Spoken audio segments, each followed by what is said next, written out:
Hey everybody, so the next counseling topic that won was Piaget's theory of cognitive development. And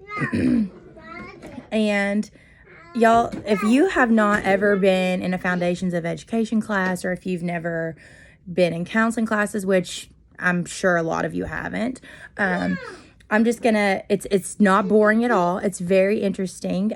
So I'm just gonna kind of hit the main point because some theories are kind of boring, just being honest. But basically what I'm gonna talk about is ages 2 to 7. And Piaget, I'm kind of reading off my notes a little bit here.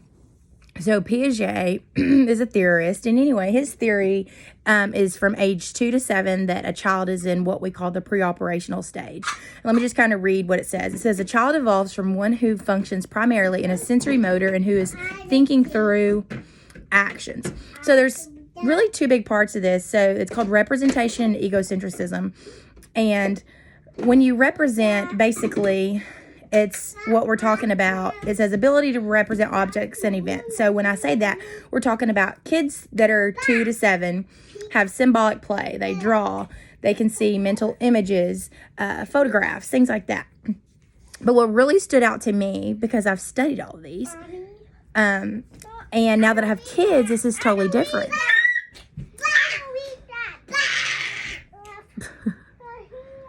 Egocentrism. So what this is when a child cannot see the viewpoint of another, and they think that someone, basically everybody else around them, thinks the exact same way that they do. And I thought this was so important because we forget that. Because I, as a counselor, I'm really big on seeing a viewpoint of others and having empathy. And at this age, a child really never questions their thoughts. They don't really reflect unless you make them and think back with them. And they're never motivated to question their own thinking because they just think that the way they think is the way everybody thinks. So from a child's perspective, they are thinking that their viewpoint is logical. And sometimes we can think a child is being bad or doing something wrong. And it's honestly not done by intent because they think what they're doing is the right way. And everybody thinks that way is what it is in their brain.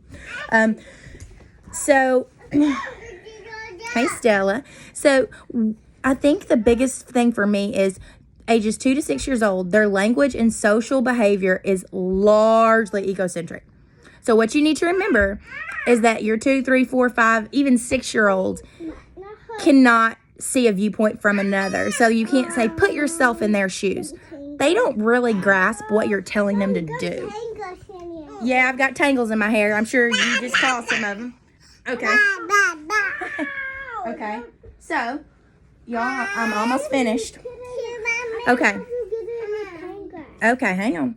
But I think another thing is when a child is 6 or 7 years old, their thoughts and their thoughts and those of their peers clearly conflict. An egocentric thought begins to give way to social pressure at the ages of 6 to 7. So basically what that means is they're starting to realize at the age of 6 or 7, you think a little bit different than me. Why do you think that? Because I think this. I was taught this. You weren't taught that? That's kind of the age that they're kind of realizing, well, we're all kind of different here. Okay? And of course, some kids are more advanced than others, but this is just your typical age. So the next time you tell your kid to put themselves in another's shoes and they're not like 7, 8 older, you need to kind of stop and think, okay, they cannot grasp what I'm telling them because they think their viewpoint is the only way to do things. And it's not, and it's up to us as parents to show them that, but we need to give them a little bit more leeway and a little bit more understanding that, okay, if I pushed you, how would you feel? Versus, ow, Stella, you're pulling my hair, girl. Versus saying something as, put yourself in their shoes. How dare you do that? You know, no, they don't get what you're telling them.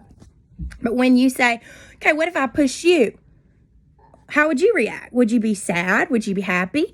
Like, that's kind of helping them get in that viewpoint. But I'm telling you, please do not tell a child under the age of 7 to put themselves in another kid's shoes because they don't get it. Okay? So that is the biggest thing I've learned from Piaget with this age. Oh, Lordy. And also, the egocentrism is a part of their cognitive brain development. It is a part of the development, and that's the way it is. It just is what it is, y'all.